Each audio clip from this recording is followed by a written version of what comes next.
हृदय के फूल कहना दिल के तैमोर मैना। हृदय के फूल कहना तोर माया हो गे हो बैया, तोर माया हो गे हो बैया। गुरतुर है तोर बैना दिल के तैमोर मैना। हृदय के फूल कहना।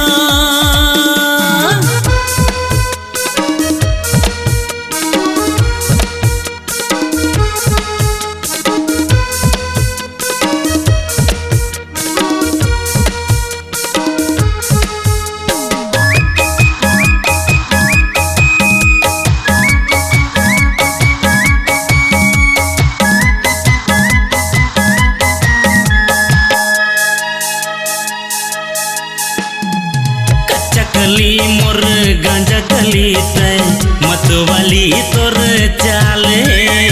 नैन शराबी होठ गुलाबी फूले फूले दोनों गाले। कच्चा कली मोर गांजा कली तय मतवाली तोर चाले। नैन शराबी होठ गुलाबी फूले फूले तोर गाले। तोर संग जिंदगी बिताऊं लेके आहूँ तोर बरगौना।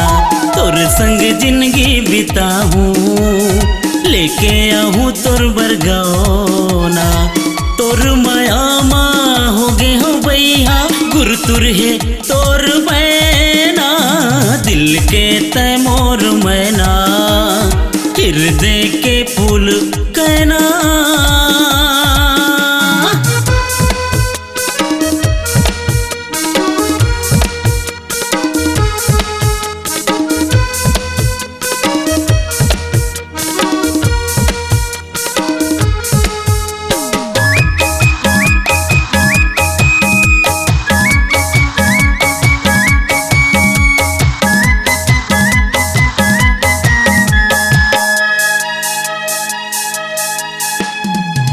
पतली कमर लचका के गोरी मन ला मोर भर माए रे।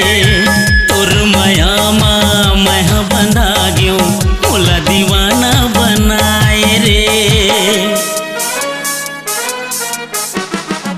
पतली कमर लचका के गोरी मन ला मोर भर माए रे।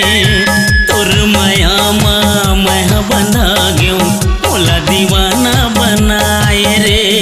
खैरा है मोर गाँव मन हरन मोर नाम। खैरा है मोर गाँव मन हरन मोर नाम। तोर माया हो गे हो बैया गुरतुर है तोर बैना दिल के तैमोर मैना।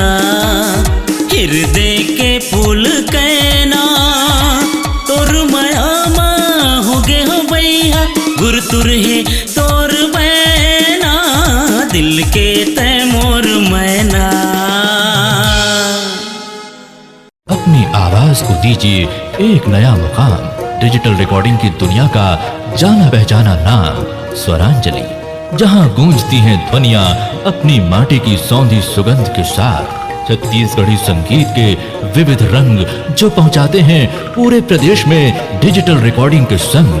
स्वरांजलि स्टूडियो नेमीचंद गली नंबर 2 गंजपारा रायपुर।